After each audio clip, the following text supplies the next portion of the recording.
Hey guys, how's it going? Welcome back to the Daily Wire. Today we're going to be diving into psychedelics, the way that people see the world, and what's going to happen after we all die. Tune in and enjoy. Why are we here? Why are we here? Just in general, man. So that's one of the biggest questions everyone's got. Why are we here? Why are we just doing these things daily? You know, why are we experiencing pain? Why are we experiencing joy at the same time? You know, a lot of people hate. A lot of people hate a lot of the negativity that comes into their lives, but without the pain, there's no good.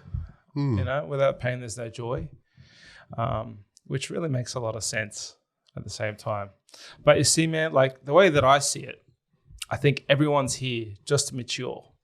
Like we're all part of the same consciousness in a sense, you know what I mean? Like we're all energy. That's what we are at the end of the day. Some people call it souls, but I think we're all here to mature, and we're all the same person.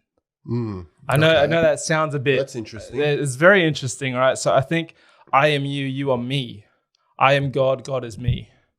Wow. Right? We're all this part of the same consciousness, split and viewing life from different experiences, the past and the future, because at that time, time's not linear as we perceive it today. Well, once you go out to space, everything changes. Oh yeah, well not technically space itself, because we're still experiencing the same amount of time, right?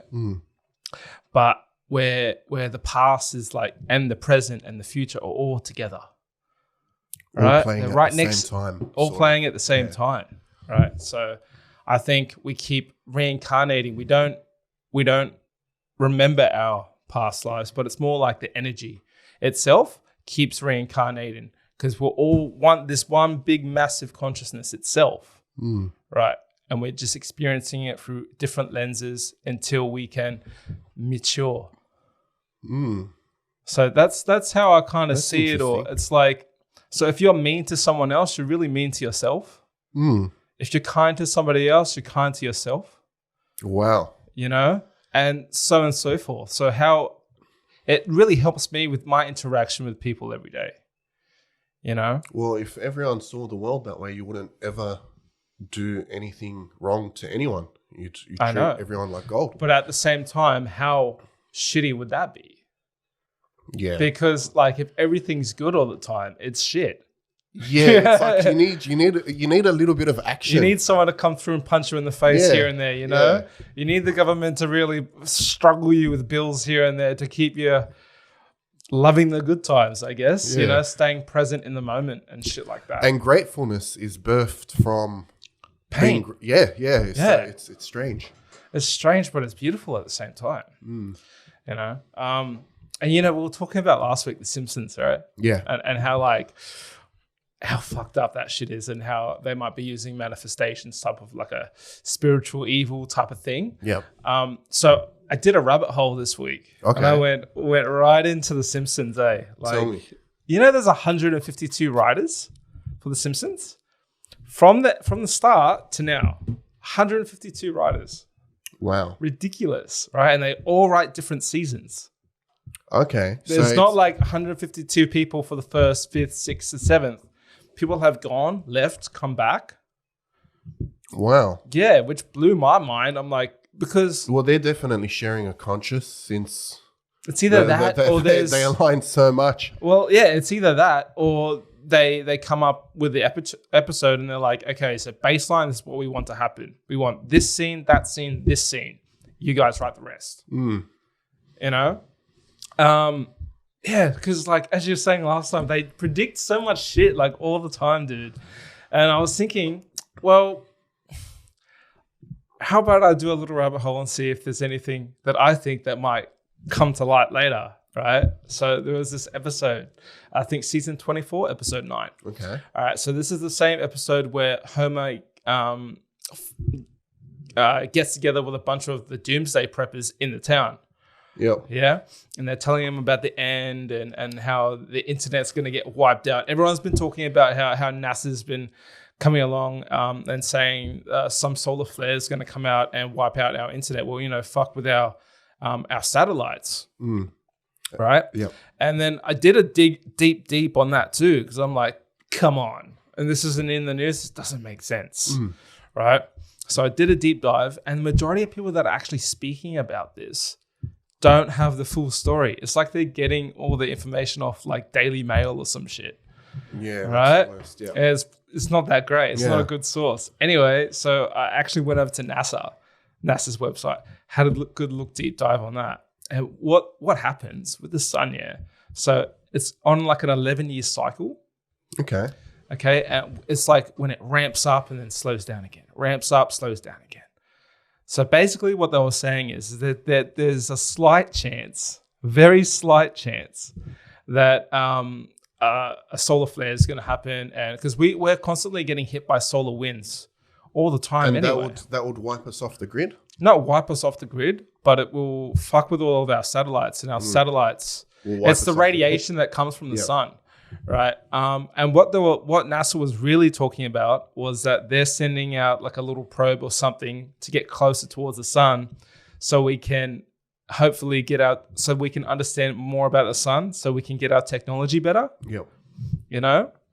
That's what they were saying, and everyone's just taken it and ran with it, right? And then they've taken that story and they've put this on that episode of The Simpsons. Like, this is what The Simpsons are predicting, because in that same episode, episode 9, they're saying that an EMP is going to happen. Everyone's technology is going to get wiped out and shit, right?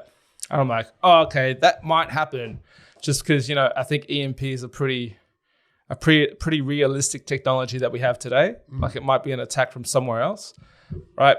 But then at the end of the episode, so Homer's gone to the Doomsday Preppers, like their little campsite, and they're speaking about how the end of the world's coming. It's here. It's already here, and all this shit. At the end of the episode, right? Here's where it gets juicy. At the end of the episode, the Doomsday Prepper was going on about how right he is, and then everything switches back on, and he's like, "Oh shit, right? I was really wrong." But then after he said that, it spins off into the sky, and then you see an asteroid heading towards Earth. The asteroid thing is it's in a few things. It's in the Illuminati card game. You remember I told you about the Illuminati card game? Yeah. 1995. I'm spewing you through that away, man. At least something. I might even buy it so I can play it on the...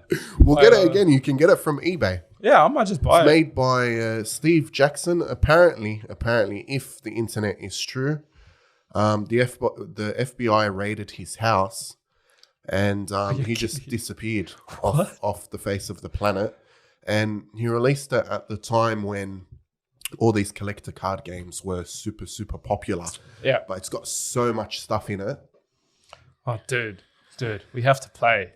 Well, we have to get it again, yeah. We have to get it again. I wouldn't mind playing it on the podcast so we can see what happens. I know.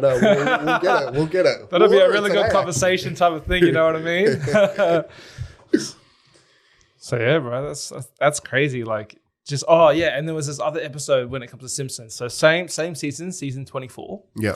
Right. So Homer's going and he's voting. Yeah. And Putin. Is that the Putin one? No. So he's voting, right?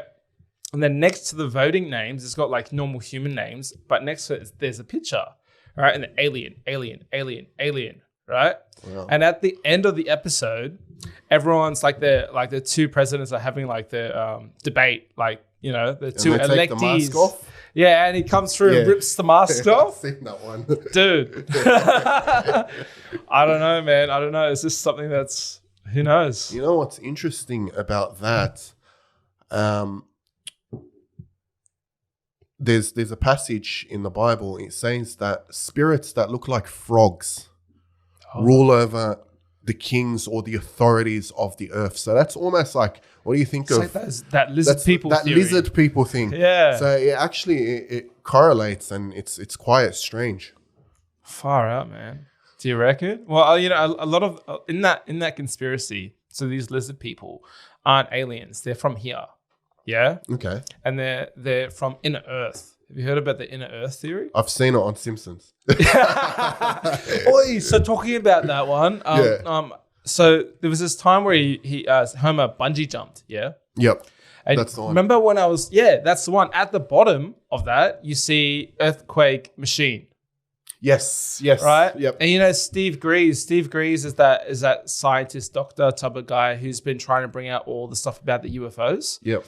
Anyway, so he had like this 3-hour panel, 3-hour live stream, right? And he had all these people that have been in government, ex-colonels, all that shit, right? Ex-scientists that have worked down at the Antarctic. So one of these guys that was down at the Antarctic, I don't remember exactly what he said.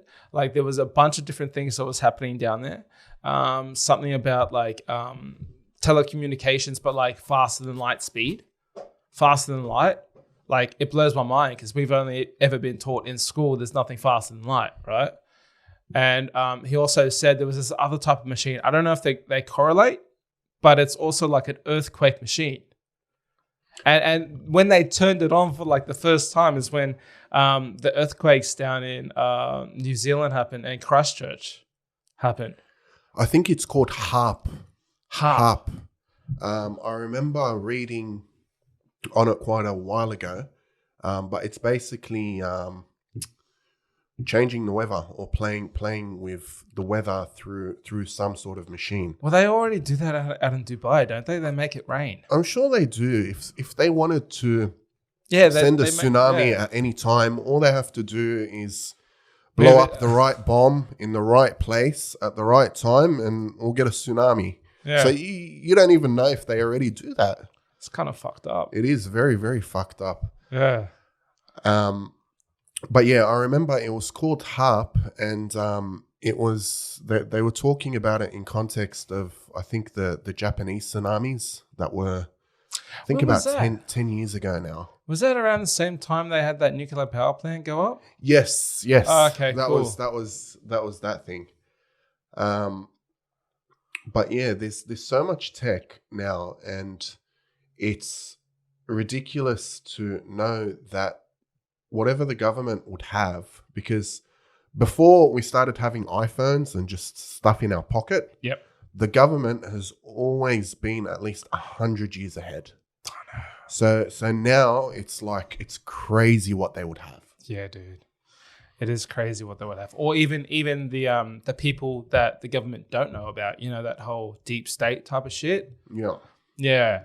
Well, again, on that panel, with Steve Greaves, they said they were 1,000 years ahead of the government. But 1,000 years? I can't even imagine what anti-gravity machines, type shit like that, cold fusion generators. And if we had one of those, dude, they could light up a whole fucking, a whole country. 20 years ago, we were on the green Nokia iPhone. Do you remember with Snake? Yeah. That's 20 years ago. How much we've evolved. Imagine how much they've got. Yeah. And these are armies. Like these people, they live, breathe to have the strongest technology available, and they're all competing at each other. Sort of how Apple and Samsung compete with each other, but this is like America, Russia, all these countries, China. Superpowers, man. Like they're very scary because it's like a whole bunch of egos, really, but a bunch of egotistical people that are willing to destroy the world and take everyone with them. It's kind of fucked up, As soon as one person launches those missiles, everyone else is going to launch. Like, well, fuck you. You know what I mean? Yeah. Well, put it this way: since the dawn of time, whenever any king or kingdom has had a certain degree of power, they've made sure to use it at some point. Yeah. So there's never been someone that's like gone out with peace. They make sure they go out shooting. They go out with a bang, eh? They go out with a bang. And now the only thing that stops them from going out with a bang is mutual destruction. Yeah. So wonder how long that one's going to last. I wonder how long. Well, bro, okay. So Simpsons again. Let me bring it right back. So there was this other episode where they got new technology. out front of the school, they had, instead of the flag, the American flag, they had a TV. And they were switching through like a bunch of TVs and shit, like a bunch of different flags. And one of them was China. Yeah. You're just gonna sit there for a minute and be like, what? It's like American flag, changed it to like some Star Trek flag, and then changed it again to something else, and then oh bang, here's China, and then moved again. You know what's funny? It's that America for the last 100 years and most of the West has been printing money out of nothing, and they've been spending that money in China. Yeah. So China's crazy now. China at the same time, bro, they don't give a fuck. They just keep printing and printing and printing and printing and printing. They don't care, right? But they've also got like the world's strongest economy because of that, because they've got the majority of the manufacturing happens in China. And they have like 1.2 billion people that they pay like $10 a month. maybe not $10 a month. Yeah, probably not that. Yeah, China's crazy. You know, it's I reckon it's the next superpower for sure. I reckon that. Oh, no doubt, they're already there. They're already there, and they've probably bought up most of the world already. Australia too. Yeah. The only thing that is holding them back now is the threat of war. Would you say? Yeah, because they're not ready to go to war either. They may have the biggest naval force as well, but like, for example, remember when China had that one kid policy? Yes. Yeah, they're still recovering from that. So they've got more old people than young people, right? They still have such a massive population, though. They do, right? But if they send all these people out, and then their economy are like economy. What's that word I'm looking for? Economists? No, like just going off their economy, they're not even ready to fund the war. They're not. If they're partnered with Russia. They're partnered with Russia, maybe. Because with Russia, Russia's got a massive military. Yeah, but like you see what and they they've have done the in economy. Ukraine. Like at the same time, dude, like if they do come here, they won't come to Australia with like guns and shit, because that's just not a smart way to do it. They'll just choke Australia into like fucking off England and just following China. That's what they'll do. They'll just choke us, right? With economic shit. But if they did come here, I'm not that scared. I just run inland. I know I've got at least another 10 years going. You know? Yeah. Like think about it. They've got to get, how expensive would it be to invade Australia? Like they do have their naval force, yes, but like how long will it take from China to Australia? One, and then two, they're also flying everyone over. That's what I always say. Australia is positioned so perfectly. That's why everyone wants us. Yeah, I know. Dude. So we're at the perfect spot for the whole Asia Pacific. We're at the best spot to go to sleep while the rest of the world destroys itself. Yeah. And wake up, see what there is to do. They might just start bombing the coast, you know, which is probably. We just move inland, no problem. No problem. You mind a little bit of desert, little bit of. We can turn the central of Australia to something like Dubai. Could you imagine Alice Springs turning into like that? First, we'll have to go through all these referendums and legislations to sort of get all the native land. I think at that point, us. I think at that point, no one's going to give a fuck. Like everyone's going to say, "Go get fucked," and they're going to come in. Our country. Sometimes you wonder. I don't know. We're so multicultural at the same time, dude. Like it's not like they're going to be coming up against a bunch of white people. They're going to be coming up against the whole world. You know, you got to have the lebs over here. Yeah, but this is sacred land. No one's gonna care if there's war going on, bro. I know that's a scary thing. You know what? We have all these, I guess, this way of life that's very structured around anti-discrimination, and it's very centered on people's feelings. right? But the second that a war breaks out, all that stuff is just out of the window. Like, what I'm trying to say is we're very civilized. We're extra civilized. Yeah.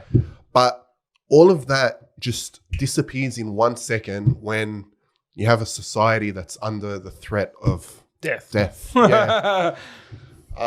So we turn primal, man. So exactly, we go back to the Stone Ages straight away, and now it's like you have to sort of be with the times and think in a certain way, but it's very fragile. It's very scary to know how fragile it is, and in some ways, there's a little part of me. I'm not gonna lie.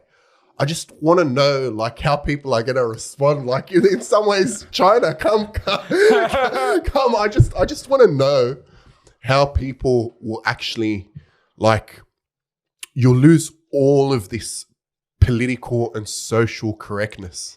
Yeah, everyone's going to say, go get fucked. That's what I want. Right? I want to see that. But, at the same time, compared to, like, a lot of the other places in the world, we're very, like, politically not correct. Us as Aussies really don't give a fuck. At the same time, we care, but we have our own strange twist. Like like it blows me away. Like you can't say cunt. Like over in America, everyone's like, really? Yeah, they're really anti-cunt.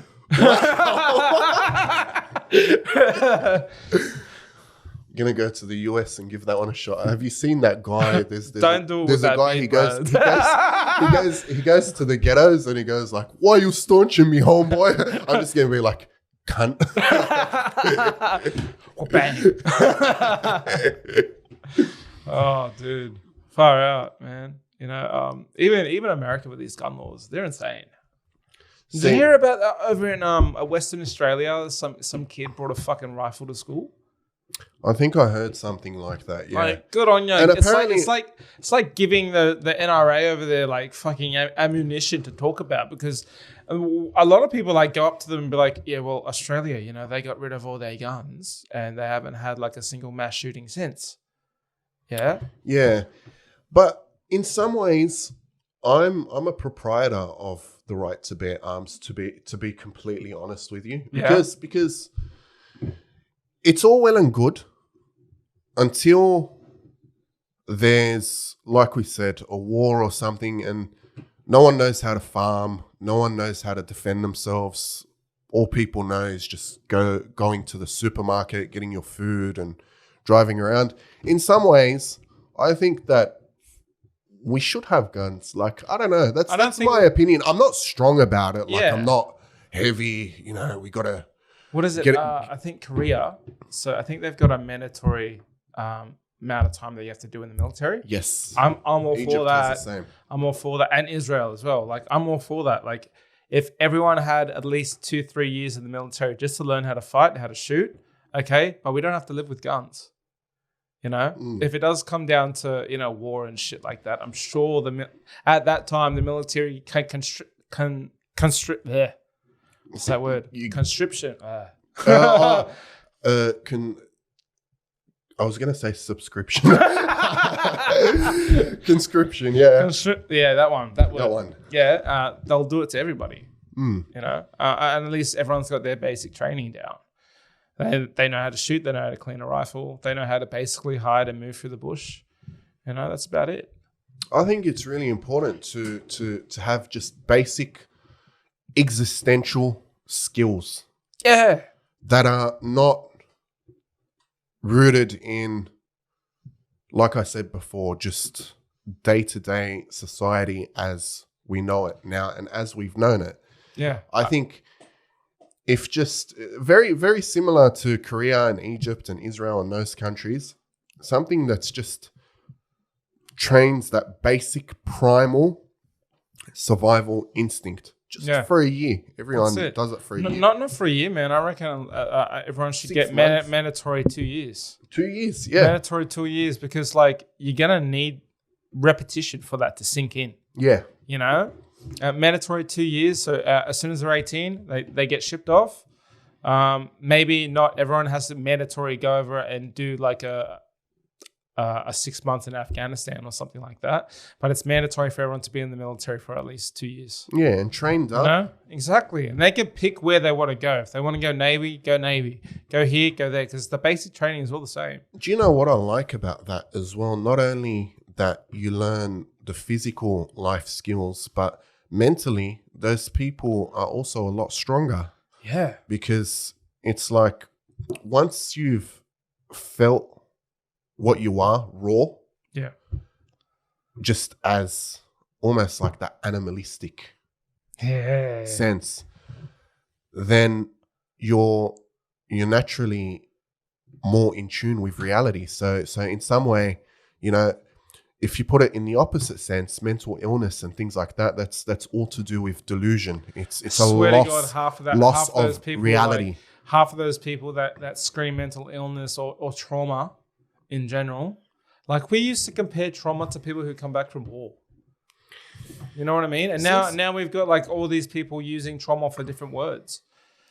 I think that much of those people, especially like you hear that more in context of America, like veterans and stuff, they went to war and they came back and they're homeless now. PTSD and shit. PTSD.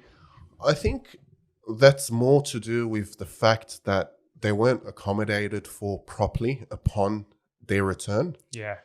As opposed to it actually scarred them. Because, look, I always see on the news, you know, they just charged this person with war crimes or whatever. But what are war crimes? Like, there's a basic list of rules when you're in war, what you're not allowed to do. So, for example, killing civilians or using chemical weapons. That's another one. So it's all outlined by like the United Nations. These are the basic rules of war that you guys aren't allowed to do. Right? And sorry.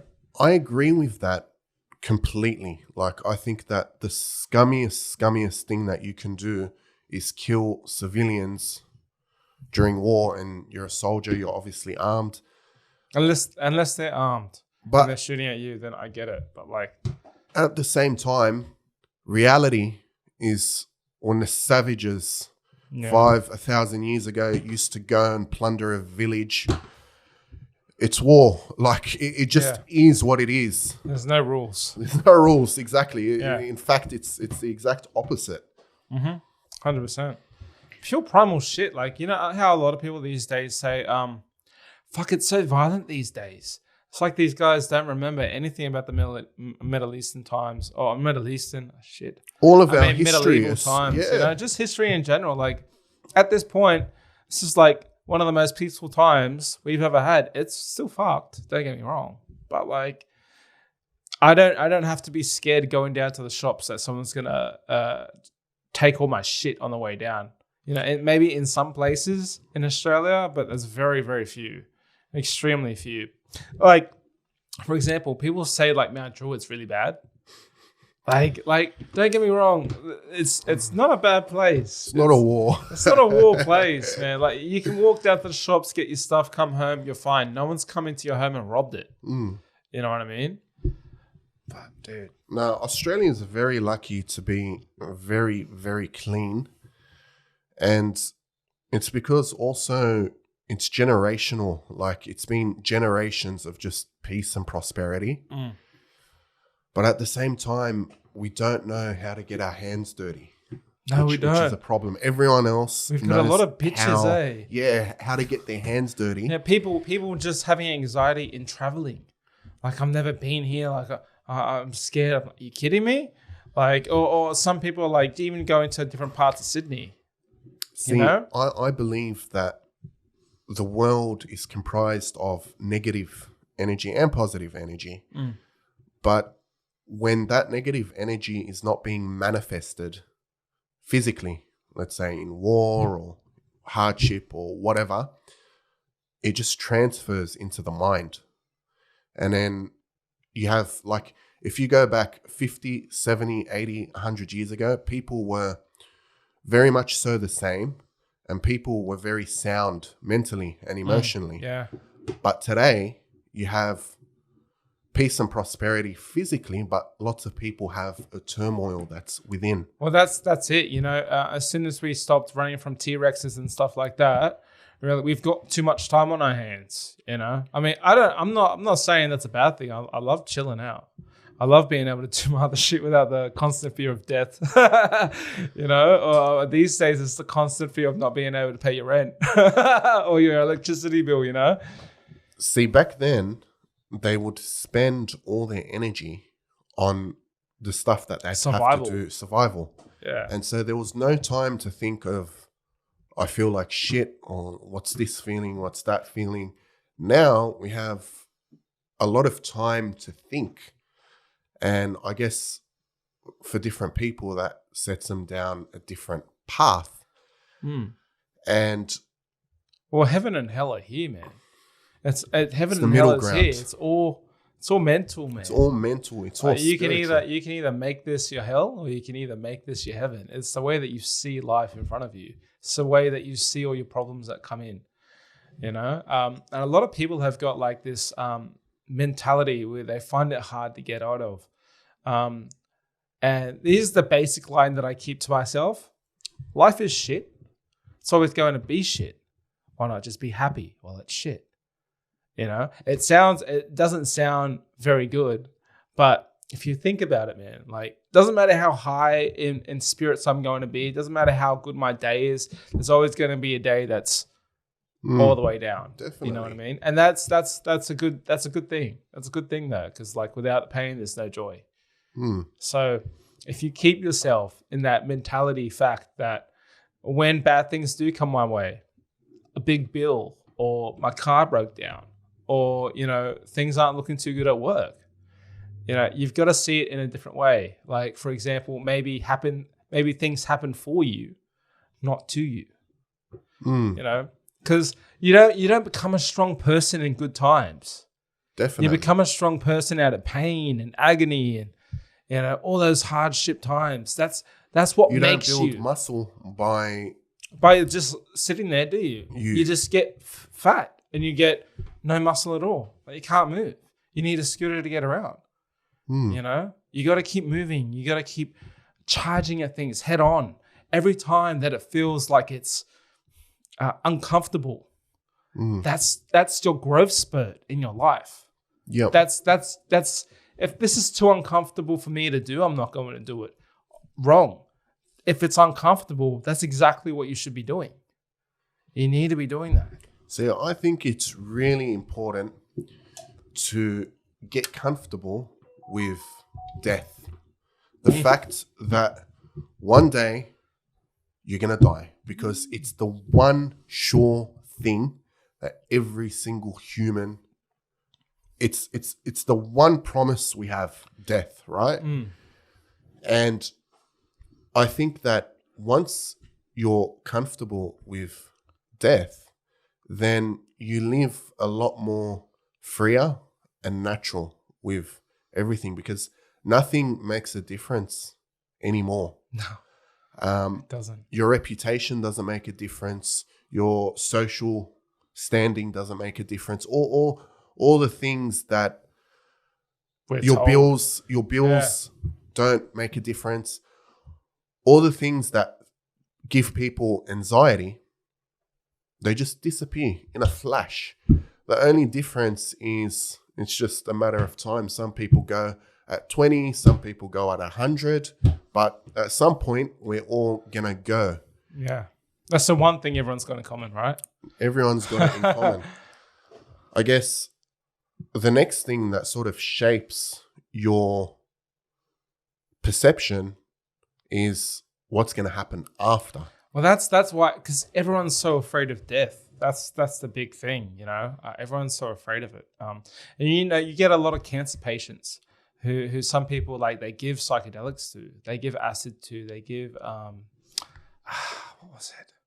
DMT to, and then after they're not scared anymore. Man, I tell you, I've done some psychedelics in my time.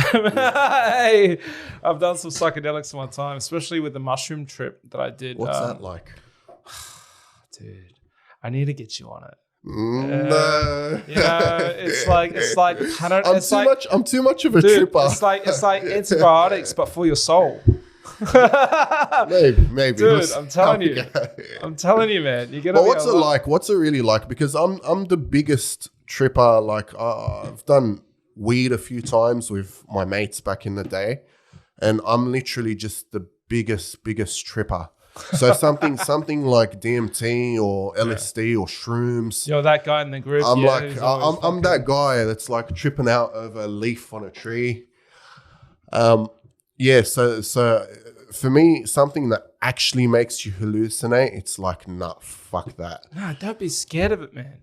I'm petrified. That's what fucks you up, because you're scared of it. Because you're so scared of it, you end up having a bad trip. It's that mental, as I've always said, when it comes to psychedelics, man, you have to be mentally strong. Again, it's like heaven and hell, like up here, like what comes at you through life. This is what's helped me build my, like, I feel like I am quite mentally strong, especially these days. No matter what it is, I'm going to put my head down. I'm going to get through it. Yeah. Right?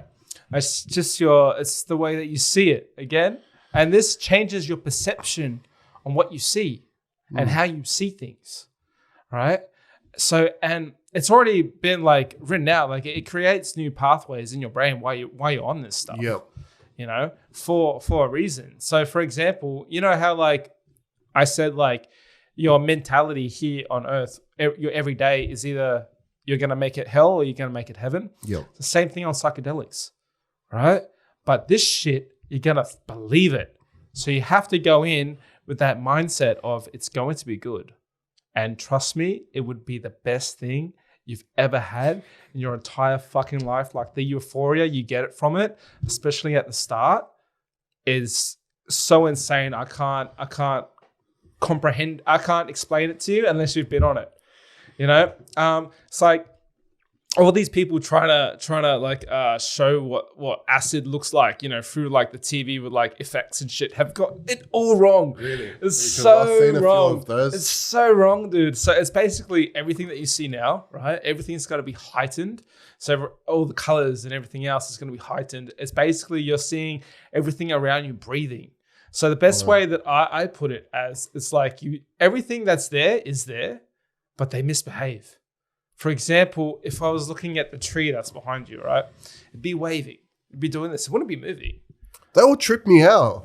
But in a good way. In a good way. See, maybe the first time you do it, because I'm going to get you on it one of these days. It's not going to be mushrooms, because the way that I explain mushrooms is that you take mushrooms, you strap yourself to a rocket, and you just let it go, right?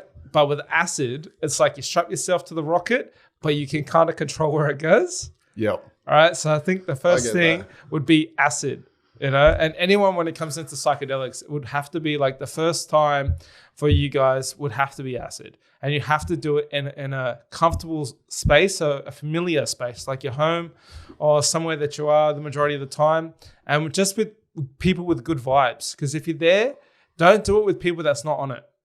You have to be with other people that's on it.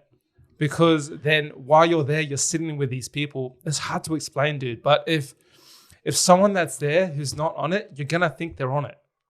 Yeah. I gotcha. And when they turn around and say, I'm not on it, it kind of freaks you out and wigs you out. Right? Now very recently, I did shrooms and I went to Vivid. You see how many people that were at Vivid? That would have been very like, nice and colorful. Yeah. But like the amount of people that are there, it was like a highway, dude. Like just trying to get from one side of the path to the other side. Yeah. Dodging. And then you got like this little random kid that's coming up and you're like, ah! You know what I mean?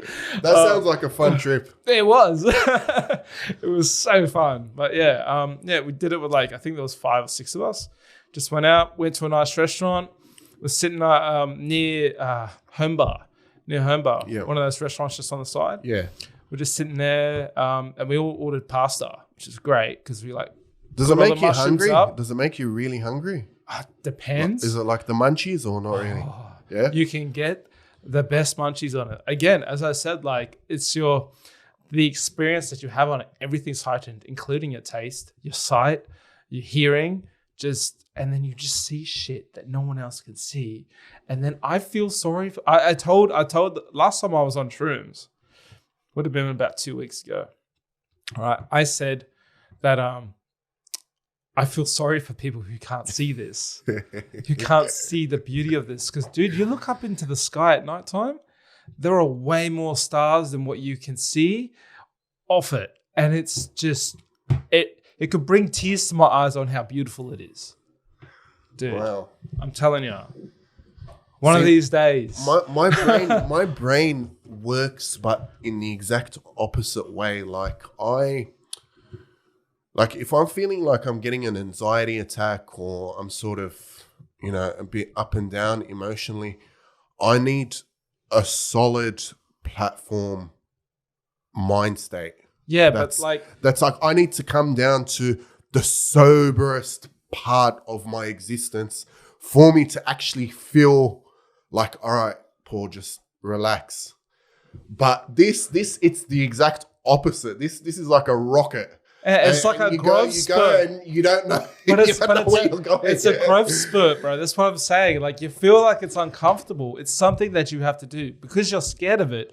You're gonna do it. It may be shit at the very start, but let me tell you, towards the end of it, you're gonna be loving your existence. Do you know? I've tried like quite a few things in my day, but my favorite thing was probably, this was like maybe about 10, 11 years ago, MDMA.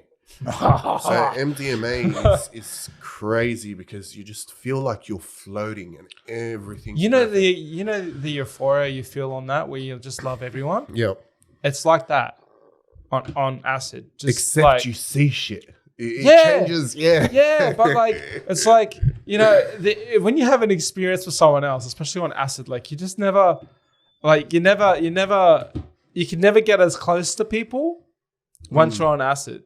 It's like all your walls fall down. Everything falls down. But it also brings up to the surface the things that you have to deal with, because these are shit that you've been locking away for so long. If you don't deal with it, you're just going to be stagnated. Yeah, there's a lot of stories. Like, I hear a lot of stories about people that took DMT or something like that, and they start getting into their existence, their ancestry, where they come from. They start to see visions of, stuff that's happened before their time. DMT is insane. And almost like they have a spiritual awakening. Speaking of spiritual awakening, I remember a long, long time ago, and this was maybe about when I was about 16 or 17, I was digging into my ancestry a lot. I was obsessed with my ancestors and what they were into, who they were. And at the same time, consequentially, I was a massive Tupac fan, right? And Tupac's really into things like reincarnation, and he's got like that ancient Egyptian Ankh tattoo. Oh, does he? Yeah. So that sort of correlated with the stuff that I was thinking, are my ancestors like pharaohs or something like that? And you almost get in tune with this energy, this weird energy. And this weird energy, if you keep on really looking deep into it, you sort of starts like forming patterns in the way you see things, if that makes sense. And when you go down those patterns, you find dots, and then it becomes a lot about connecting those dots. And I've met quite a few people, you know those sort of people that go really hippie. Like they'll get a van and they'll start driving to like the mountains or whatever, and they just go really deep into this hippie lifestyle, and they go vegan. Some of the time, not always. I mean, I'd love to do that just without the veganism. I love meat too much.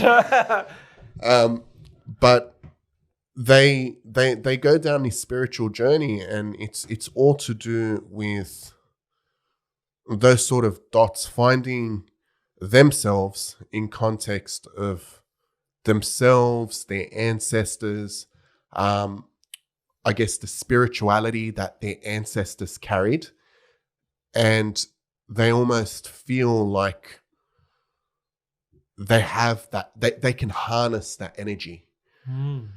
And it's almost like that energy is being reincarnated from the time of their ancestors into them, or something like that. Maybe I've read too much. No, you can never really read too much. It's you're I don't know. Yeah, that was just the thing that I had at the time, and Tupac's got like all these quotes and all this imagery in his music, and like, expect me, nigga, expect me to come back, like, you know? So at the time I was thinking, like, what's this guy talking about? He's all about, like, you know, I'm gonna come back and this. Oh, and J. that. Cole too. J. Cole too. He said J. Cole talks about this stuff as He's well, said yeah. it a few times in his thing. Like, I think he believes he was Bob Marley back in his past. Yeah. And he goes, because I remember there was this one line. He goes, I've been to the highest highs twice. Yeah. And been to the lowest lows and still made it back. Wow. And I was like, oh fuck, dude. I love J. Cole. Maybe that's why, like, his hair started going all. Yeah. You know? Maybe. I love J. Cole, man. He's one of my favorite artists, bro. I can't get enough of him. I man. remember that album that has the two horns. Do you know? Born Sinner. Absolutely. Born Sinner? Yeah. Born Sinner's a There's fucking great one. few I love tracks that. on that. Gold. Dude. But yeah, I used to be really, like, I used to be the type of kid that I always used to have my headphones in all the time. Yeah, me too. And I think that's what put me down the pattern of thinking in terms of patterns and illustrations and symbols, and because through art, you sort of get to gauge things in a different way. Yeah. So after when I had a music overdose, it sort of just stayed with me when I started thinking for myself apart from the art, if that makes sense. Like, apart from seeing things in the lens of other people and what they're saying, it's sort of just become really personal. Really personal. That's good. That's why I was telling you before, like, I just have this bottom line, and I don't like to branch out too much away from it, because I spent so much time really far away from it. Yeah. And that breeds almost like a lot of confusion. Okay. And then where there's a lot of, because if you're seeing everything from anyone and everyone else, and that's the way you actually perceive life, you get confused as to what your actual existence or what your eyes are saying. Does that make sense? Yeah, that's how it works for me. Yeah. That's why, you know, whether it's a substance or, you know, something alternative. Don't get me wrong. It's really important to listen to everything and take it, but then you have to break it apart in your own time. You have to break it apart in your own time. You have to put it into your own words for you to understand it. Exactly. Good. But you have to be able to grab it from, like, everyone. You have to be able to grab it from all different sources. Exactly. And if you just stick with, like, what one person's saying, you're only really seeing it from, like, one view of the world. Yeah. You know, it's like, for example, religion, just real quick. You know, if a lot of people just take what their pastor says. Yeah. You know, a lot of people just take what their pastor says as God's word. Yeah. And that's not what you should be doing. You should be taking it from maybe different pastors, but a lot of different pastors, because there's a lot of them out there that are preaching the wrong thing. Yeah. You know, because they're taking the Bible at their own, Definitely. their own way of speaking it, and like, people are going to take what they say on how they take it differently. You know what I mean? So everyone's going to have their own different understandings of this one text. They have to go back into the past. They have to read different books. You know, there's a lot of Christians out there that are too scared to go read the Quran. Why? Well, you're not inviting anything into your house. You know, and the same for people from Islam. You know, why are you scared to read the Bible? You shouldn't. You should be able to be grabbing all these information from all different sources. And to be honest, when it comes to Christianity and Islam, they're very fucking similar. They're very fucking similar. Sort of. They are. And the core principles of what it is extremely similar. It all starts from Abraham. Exactly, right? And then you like travel across the world and you go over to India and it's completely fucking different. Yep. You know what I mean? I kind of fuck with the Hindis. They're pretty cool, dude. You know, the whole understanding of like we keep getting reincarnated and we're here to learn lessons. And then once we're able to learn all the lessons we can learn, like we're either going to keep repeating the cycle and we're going to keep going in this cycle of being reincarnated over and over again, or we're going to learn our lessons, we're going to build up, and then we're going to break through Dharma. You know, and that's when you get to that next plane of existence. That's how they view it, or that's my understanding on how they view it. Yeah. You know, and around the world, you keep going to all the different the old religions, especially, you know, the Egyptians, Greeks. You got Nordic. You know, you've even got the Anunnaki. You know, and that shit's a mind twister and a mind turner. Like, and if you really look at it, a lot of these religions and all their stories are very similar in some ways. You know, which means that maybe some of these did happen, but there's still a lot of bullshit in all of them. And people just have to take what resonates with them, I guess, and just go along with it. But, yeah. See, for me, I've been really, really deep into everything searching, and I think you're 100% right. I think that you can't go based on what anyone says. You have to find it for yourself. But if you're going to go down the rabbit hole, you have to commit yourself to truth and nothing but the truth. And you need to catch yourself when you're going too deep sometimes. You need to bring yourself back up. So you need to go down the rabbit hole and you need to see things with the perspective of where everything correlates. Yeah, you're right. Where's the parallel? Yeah. Because there's a parallel in everything. I'll give you an example. This is something small, let's say, that I found when I was looking into Hindi stuff.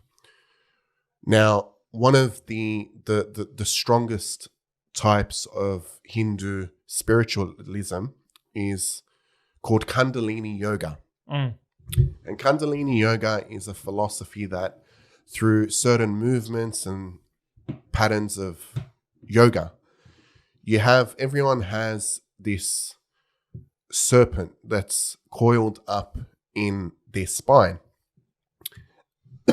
And the more that you practice it, the more that this serpent starts to rise, right? And as soon as the serpent rises to your head, your pineal gland, you basically reach enlightenment, right? So you look, again, that's imagery. That's one certain set of... Yeah. And people have also got this other understanding where it's like your chakras. That's part of it, yeah? It's like you build up your chakras and all that. You open up your heart chakra, your throat chakra, and this is like your third eye chakra type of thing. Yeah. It's like you just start seeing the world differently. Which, again, you know, DMT gets created up here. So why are you afraid of it? You know, at that same time. But we'll probably have to quickly finish up. How long have we been going for? 53 minutes. 53. Yeah. Sorry. Yeah. That's all right. Sorry. So there's certain parallels that I found with basically the way that I see it is like Star Wars, right? Star Wars, there's all these entities, there's all these energies, there's all these spirits, and every single religion or spirituality is has a certain one or is driven by a certain one. And all of them are in agreement that they all exist.